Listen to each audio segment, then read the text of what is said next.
tous et bonjour à toutes et bienvenue une autre fois sur votre chaîne éducative, Mohamed Hajij.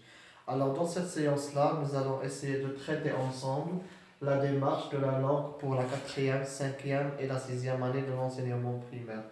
Donc cette démarche sera répartie en un, 2, 3, 4, 5 étapes et chaque étape contient bien sûr des méthode à suivre. Donc, en commençant par la première étape, ce que vous allez faire avant tout, c'est de transcrire le support écrit sur le tableau. Supposons cette fois-ci que le support écrit s'agit des phrases. Donc, faire observer et faire lire silencieusement et puis individuellement les phrases. On suppose maintenant qu'on va étudier une leçon de conjugaison. Donc, la leçon sera à propos de passé, présent et futur. C'est une leçon de la quatrième année. Donc, par exemple, comme phrase, je pourrais mentionner aujourd'hui, je dessine une fleur. Demain, je dessinerai une fleur. Et hier, j'ai dessiné une fleur. Donc, faire observer et faire lire les phrases silencieusement, puis individuellement. Puis s'assurer de la compréhension de ces phrases par les apprenants avec des questions, bien sûr. Par exemple, qu'est-ce que je vois demain? Qu'est-ce que je dessinerai demain? Demain, je dessinerai une fleur. Qu'est-ce que je dessine maintenant? Maintenant, je dessine une fleur.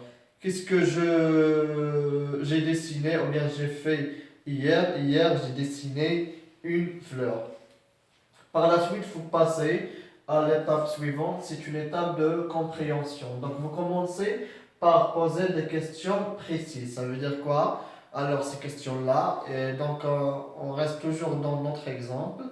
Par exemple, vous allez leur demander de passer au tableau pour souligner maintenant et mange. De la même façon, vous leur demandez de passer au tableau et de souligner hier et manger. Et aussi, donc, souligner demain et mangerai. Pourquoi faire? Alors, pour leur fixer oralement, automatiquement après un indicateur temporel, on entend un son. Par exemple, aujourd'hui je mange, le E est muet, donc j'entends aucun son. Hier j'ai mangé, donc j'entends le son. Et demain je mangerai, donc j'entends le son R. Alors, par la suite, c'est ce qu'on appelle la fixation orale. Donc, demain, R. Aujourd'hui, aucun son. Hier, le son est. J'ai mangé. Et puis, vous passez à faire produire des exemples oraux par les apprenants. Alors, vous leur donnez par exemple un verbe aussi du premier groupe pour faciliter la tâche. Par exemple, je mange. Alors, ou bien le verbe manger. Donc, ils vont vous dire de leur tour. Donc, maintenant, je mange. Demain, je mangerai. Hier, j'ai mangé. Suivant la même manière. Et puis, vous passez à la conceptualisation. C'est dans ce cas-là, vous allez faire lire, je retiens, et demander aux élèves de l'apprendre par cœur. Donc, ça, c'est une tâche facile et ou bien facile à comprendre. On passe au réemploi.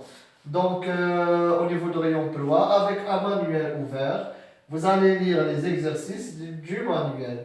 Et puis, vous portez un exemple au tableau et faire réaliser les exercices sur le cahier d'exercices en classe. Et éventuellement, hors classe, si le temps imparti ne suffit pas. Donc, si vous n'aurez pas la possibilité de terminer les exercices du livre en classe, vous leur demandez de faire la suite à domicile pour les corriger après. Et donc, c'est cette étape de correction ou bien de corriger. Qu'est-ce que vous faites là? Alors, la mise en commun et correction collective des exercices, puis individuels. Vous demandez aux élèves de répondre aux questions de l'exercice et de les corriger de manière collective. Et puis, chacun parmi eux sera autonome de faire lui-même les exercices sur le cahier et corriger les fautes. Donc, c'était tout pour la séance d'aujourd'hui.